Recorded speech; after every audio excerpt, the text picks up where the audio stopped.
Good morning, everyone. In computer network, today we are going to learn about the routing algorithms. So last class itself, we studied about the performance measures. So there are two kinds of performance measures. The first one is the quantity of the service, that is the input we are going to give, and the second one is the quality of the service. Quantity of the service is based on the data which travels across the network, and it will also based on the how long it will take to transfer long files. That is called as the quantity of the service. The quality of the service is measured through the average packet delay, which deals on how does the how long does the packet take to arrive at its destination, and how response is the system or user commands, and whether the network support real-time delivery such as audio and video. So there are two types of performance measures: quantity of the service, quality of the service. Quantity of the service is based on the throughput, quality of the service is based on the average packet delay.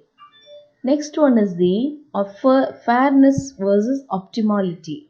This fairness and optimality are the types of properties of network routing algorithms.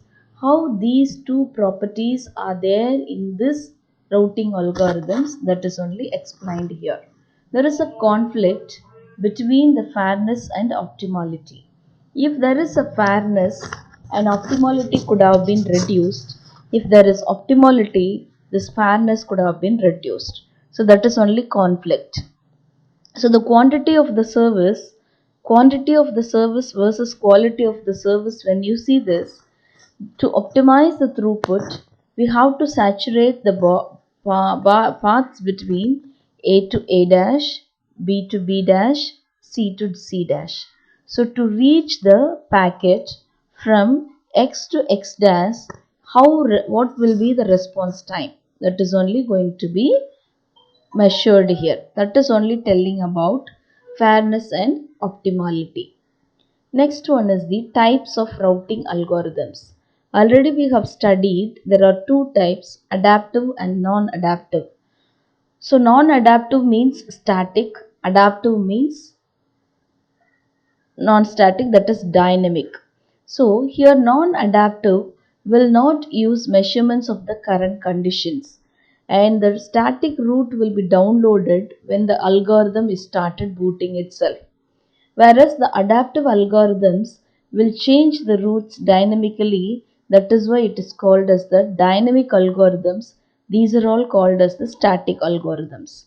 So how it can change the routes dynamically from each and every router to the adjacent to the next router, it will be gathering information at runtime. According to that, it will change the route when the topology changes, when the load changes, and for every delta t seconds. Clear about it? So when the data has been sent from one node to the other node, we are using lot of routers. These routers are using the routing algorithms. These routing algorithms are based on two types, static and dynamic. Static will means which will not measure the current conditions, whereas dynamic will measure the conditions based on the information and the adjacent nodes and the topology and the load and the time. Okay. Next one is the routing algorithm. The first one is the optimality principle. What is the meaning of optimal? Optimal means best. That means when there is a path between I to K, this is the starting node, this is the ending node. If we would like to find a path between I to J, they are saying that the optimal path from I to K, then the optimal path from J to K is also falls on the same route. When we are moving from I to K, you could have find this route will be the optimal route. The same way, when you want to move from J to K, the same path could have been used. That is only they are telling that the same path could have been in the same route. So here we are using the concept sync tree, which is telling about the path which we find the path inside the optimal path, no, that is called as the sync tree. So the set of optimal routes to a particular node forms a sync tree. Okay. So sync tree is telling this is the whole subnet. From the whole subnet for the router B, there is a sync tree, okay, which is having the optimal path to reach the other node. So if you would like to move from A to J, you can move A to B, C to B to C, C to J. The same way, if you would like to move from A to O, A to B, C to J, J to N, and N to O. If you would like to move to A to D, you can move like this. So this is the tree which is having the optimal path to all the other routers. Okay. So that is only sync trees are not necessarily unique, which is telling that it is not same for all the routers. The goal of this is discovering the sync tree for all the destinations. So routing algorithm goal is finding the sync tree in all the destinations to reach the destination. So this is the subnet. In this subnet, if I would like to move to any kind of the router, I can use this tree. Okay, by using this tree, I can move to any router. Clear about it? So that is only they are telling. So finding the sync tree for all the destination is the goal of the routing algorithms. Next we are going to learn about shortest path routing. What is this shortest path routing? Already we studied two types of routing algorithms. What are they? Adaptive, non-adaptive. Non-adaptive means what?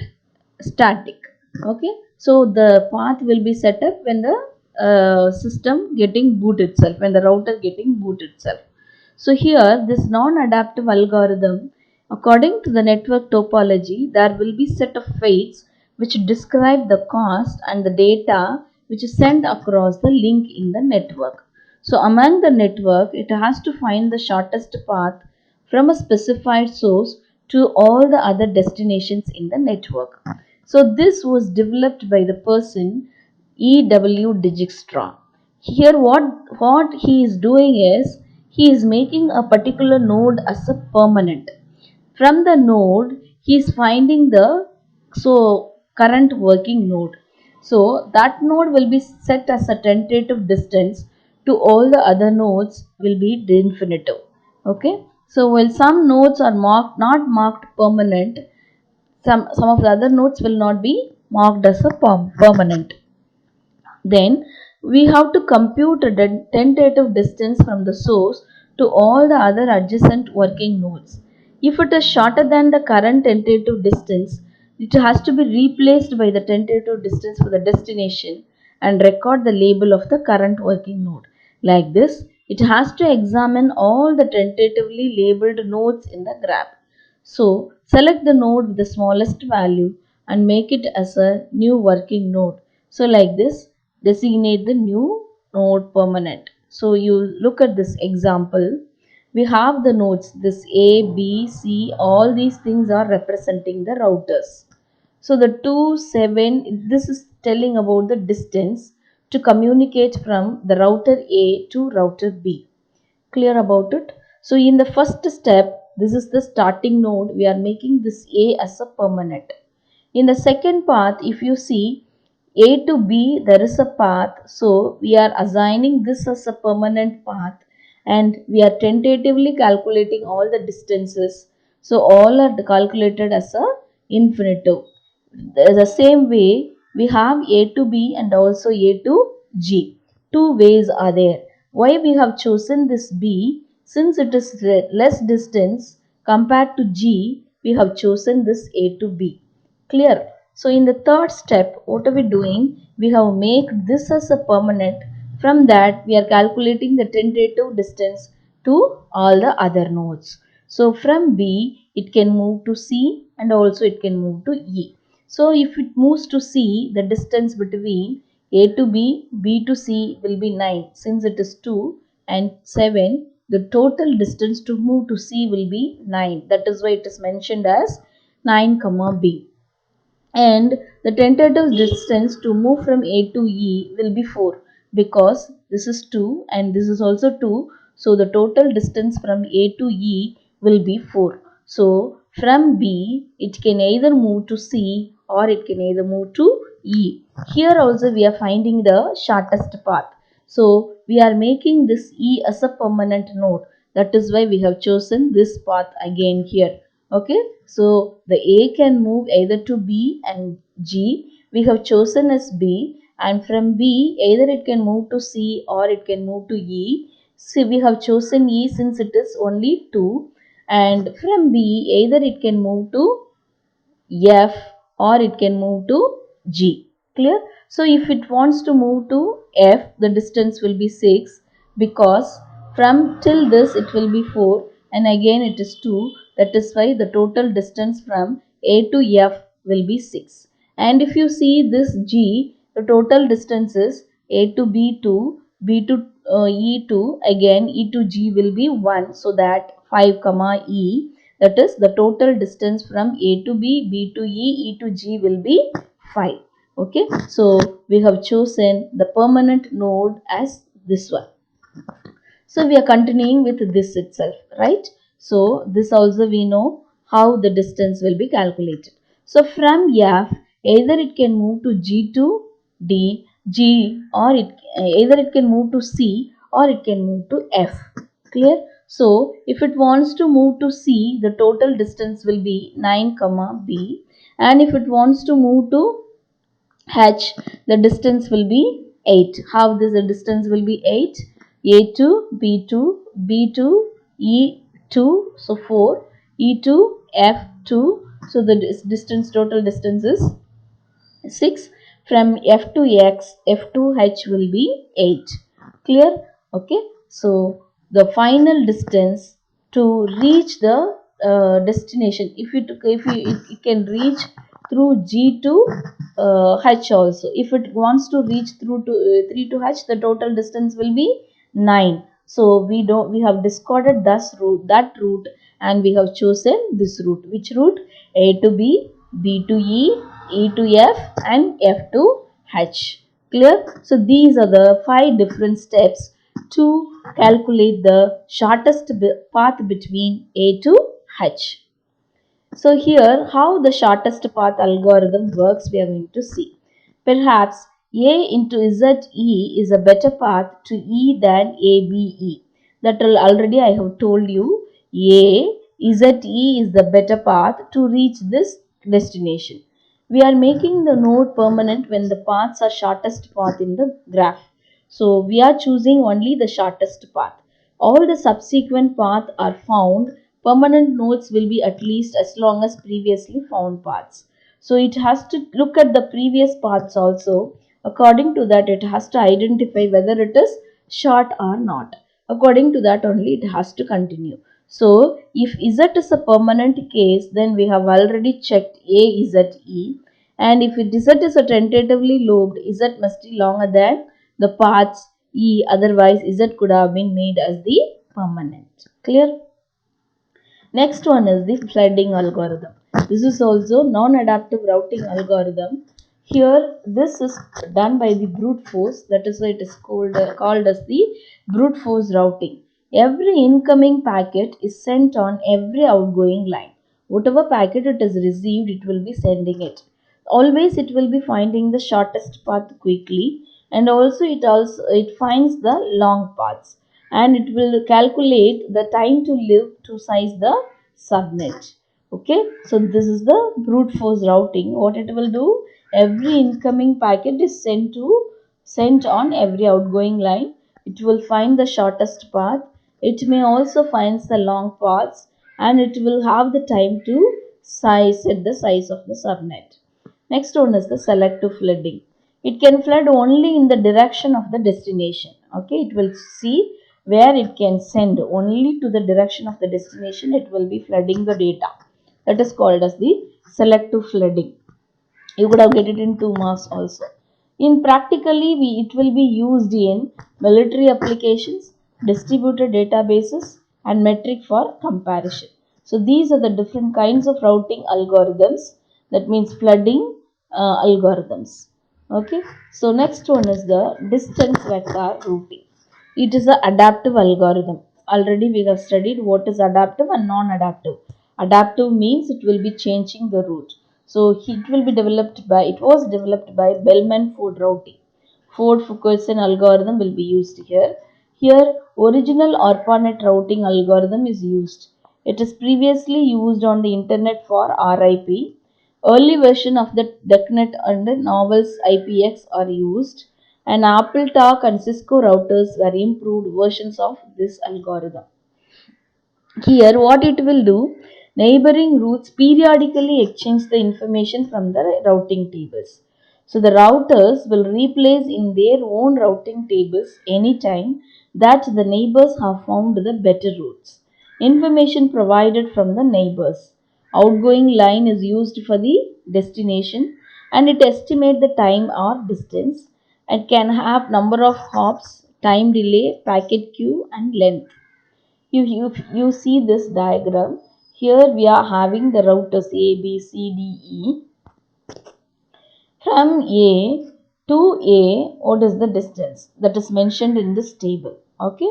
So A to A0, A to B will be 12, A to C will be 25, A to D is 40, A to E is 14, like that up to L. The distance to reach the destination is mentioned here. The same way to reach from A to I, it has been mentioned here. A to I. A to I means it can use A to E and E to I. So A to E distance will be 14, and E to I distance will be A to I distance will be 21. Okay, so that is why it is mentioned as 24, and the total cost of A to E and E to I is the A to I path. Okay, so the different paths are there. So among that, it was to calculate which is the best, and according to that, the table will be updated. So here J to A delay is 8. J to A delay is 8. Okay, they have calculated that delay time is also that J to A is 8, and J to I delay time is 10. J to H delay time is 12. J to K delay time is 6. So these vectors are received from the J's neighbors. Okay, so now the routing table from delay from J to the line. J to A is 8, and then J to A is 20, J to I is 28. That means new routing table which has been periodically updated. Okay, that is only the routing table. You could have asked, ma'am, for 6 it is, for K it is 6 and for K is 15. The route will be updated periodically. Okay, that is why it is mentioned here like this. And next one is the count to infinity problem. Okay, so here A to B, this is the route. Initially we doesn't know anything, that is why it is initially mentioned as infinitive.